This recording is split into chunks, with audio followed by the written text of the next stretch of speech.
ওয়ালকাইতু আলাইকা মাহাব্বাতাম মিন্নি 21 বার পাঠ করে ফু দিলে কি হয়? আমি আবার বলছি, ওয়ালকাইতু আলাইকা মাহাব্বাতাম মিন্নি 21 বার পাঠ করে ফু দিলে কি হয়? খুবই দামি এবং গুরুত্বপূর্ণ আমলটি। এই আমলটা আপনি শিখে রাখুন, আপনার কাজে লাগবে। এই আমলটি কখন কিভাবে করবেন, কোন নিয়মে করবেন, আমলটি করে কিভাবে আপনি উপকৃত হবেন আমি বলে দিচ্ছি। তাই বিস্তারিত জানার জন্য, আমলটি শিখে রাখার জন্য ভিডিওটি না টেনে না কেটে ধৈর্য এবং মনোযোগ সহকারে শেষ পর্যন্ত আপনি দেখতে থাকুন। প্রিয় ভাই বোনেরা, শুরুতেই বলবো কিভাবে আমল করবেন, তারপর বলবো আমলটি করে কিভাবে আপনি উপকৃত হবেন। তো এই আমলটি যখন করবেন, করে ফলাফল পাবেন, তখন বুঝবেন কত গুরুত্বপূর্ণ আর কত দরকারি। আপনি মনে মনে বলবেন, আরো আগেই তো আমার দরকার ছিল আমলটি। কোনো সমস্যা নেই, এখন পেয়ে গিয়েছেন, আমলটি আপনি করুন। বিশ্বাস নিয়ে, আস্থা নিয়ে, দৃঢ়তার সাথে মনকে স্থির করে দেখবেন কাজ হয়ে যাবে। প্রিয় ভাই বোনেরা, আমলের শুরুতে কি করতে হবে? আপনাকে উত্তম রূপে পবিত্রতা অর্জন করতে হবে। পবিত্রতা অর্জন করে উত্তম পোশাক পরিধান করে নির্জন একটি জায়গায় আপনি বসবেন, কিবলামুখী হয়ে। বসে আপনার চোখ খুদায় বন্ধ করে দেবেন। কিবলামুখী হয়ে বসে আপনার চোখ খুদায় বন্ধ করে দিবেন। এরপর আপনি আমলের দিকে খেয়াল নিয়ে আসবেন, আর দুনিয়ার যত ধরনের খেয়াল দেন সব আপনি দূর করে দিবেন। যখন দেখবেন আমলের দিকে মনোযোগ চলে আসছে, এরপরে আপনি কি করবেন?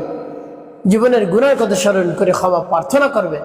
আল্লাহ, জীবনের সমুদায় গুনাহ খাতাগুলো মাফ করে দিয়ে আপনি আমার অন্তরকে পাক পবিত্র বানিয়ে দেন। এরপরে 3 বার দুরূদ শরীফ পাঠ করবেন, সাল্লাল্লাহু আলাইহি ওয়াসাল্লাম, সাল্লাল্লাহু আলাইহি ওয়াসাল্লাম, সাল্লাল্লাহু আলাইহি ওয়াসাল্লাম। ইস্তিগফার এবং দুরূদ শরীফ যখন পাঠ করা হয়ে যাবে, এরপরে সেই দোয়াটি আপনি পাঠ করবেন। যখন পাঠ করবেন, এর পূর্বে আল্লাহ রাব্বুল আলামিনের কাছে বলবেন, হে আল্লাহ, আমার আমলকে, আমার সময়কে কবুল করুন।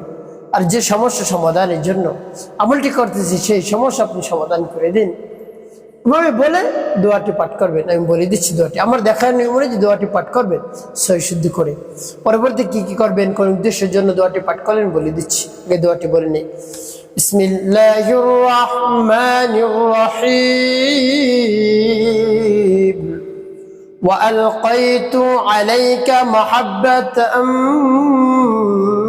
مني وألقيت عليك محبة مني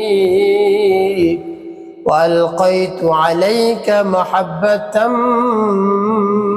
مني। যখন পাঠ করে হয়ে যাবে, একটু ফু দিবেন, তারপর আপনি আবার পাঠ করবেন, বিসমিল্লাহির রাহমানির রাহিম। وألقيت عليك محبة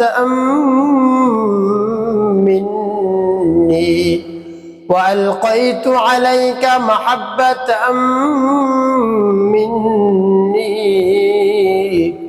وألقيت عليك محبة مني। পাঠ করে সবাই তারপর আপনি মনে ধরেন আবার পাঠ করবেন, বিসমিল্লাহির রাহমানির রাহিম। وألقيت عليك محبة مني وألقيت عليك محبة مني وألقيت عليك محبة مني। পাঠ করে সবার একটু ফু দিবেন। প্রিয় ভাই, কতবার?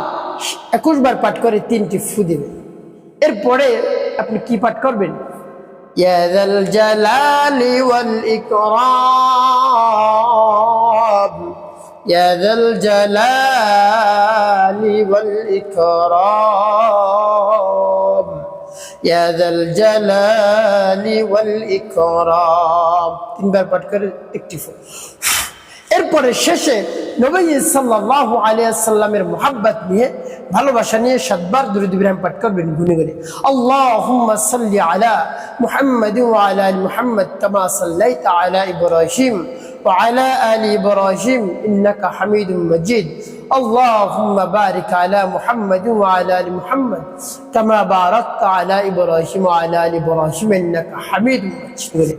আল্লাহুম্মা সাল্লি আলা মুহাম্মাদ ওয়া আলা আলি মুহাম্মাদ কামা সাল্লাইতা আলা ইব্রাহিম وعلى آل إبراهيم إنك حميد مجيد اللهم بارك على محمد وعلى آل محمد كما باركت على إبراهيم وعلى آل إبراهيم إنك حميد مجيد اللهم صل على محمد وعلى آل محمد كما صليت على إبراهيم وعلى آل إبراهيم إنك حميد مجيد اللهم بارك على محمد وعلى آل محمد كما باركت على إبراهيم وعلى آل إبراهيم إنك حميد مجيد اللهم صل على محمد وعلى آل محمد كما صليت على إبراهيم وعلى آل إبراهيم إنك حميد مجيد اللهم بارك على محمد وعلى آل محمد كما باركت على إبراهيم وعلى آل إبراهيم إنك حميد مجيد اللهم صل على محمد وعلى آل محمد كما صليت على إبراهيم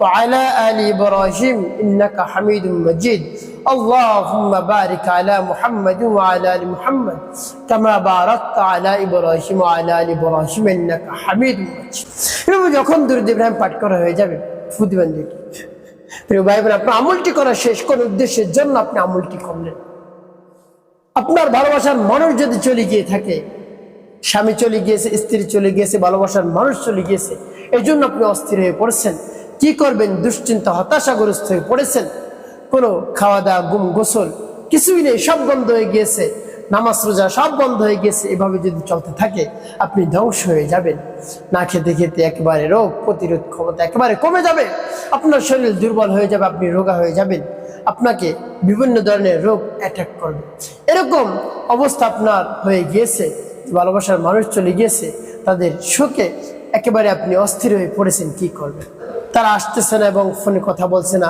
কোনোভাবেই আপনি তাদেরকে কাছে পাচ্ছেন না প্রিয় ভাই বোনেরা আমার দেখার নিয়মে যে আমল করুন সাথে সাথে চলে আসবে দূরে থাকলে আপনার সাথে কথা বলে এসে শান্ত হবে প্রিয় ভাই বোনেরা দেখবেন আমলটি করার পর যখন চলে আসছে ভালোবাসার মানুষ চলে আসছে স্ত্রী চলে আসছে স্বামী চলে আসছে তাহলে উভয়ের জন্য উচিত হবে একজন অপরজনকে পাগলের মতো ভালোবাসা একজন অপরজনকে বেশি কেয়ার করা দেখবেন আর কখনো আপনাদের মধ্যে মনোমালিন্য ঝগড়া জাতি তারপরে বিভেদ কিছুই হবে না একজন অপরজনকে পাগলের মতো ভালোবাসবে একজন অপরজনের জন্য আকৃষ্ট হয়ে যাবে একজন অপরজনকে ছাড়া কোনোভাবেই থাকতে পারবে না এত মিল হবে এত মুহাব্বত আল্লাহ রাব্বুল আলামিন অন্তরের মধ্যে সৃষ্টি করে দিবেন আর যদি একে অপরে যদি চলে আসে এরপর যদি আপনি কোনো পাত্তাই না দেন স্বামী দাম দেখিয়ে বসে থাকে স্ত্রী দাম দেখিয়ে বসে থাকে যে কেন আমি আগে কথা বলবো কেন আমি আগে এই কাজটি করবো এভাবে করবেন না তাহলে আপনার দাম্পত্য জীবন সুখময় হবে না শান্তিপূর্ণ হবে না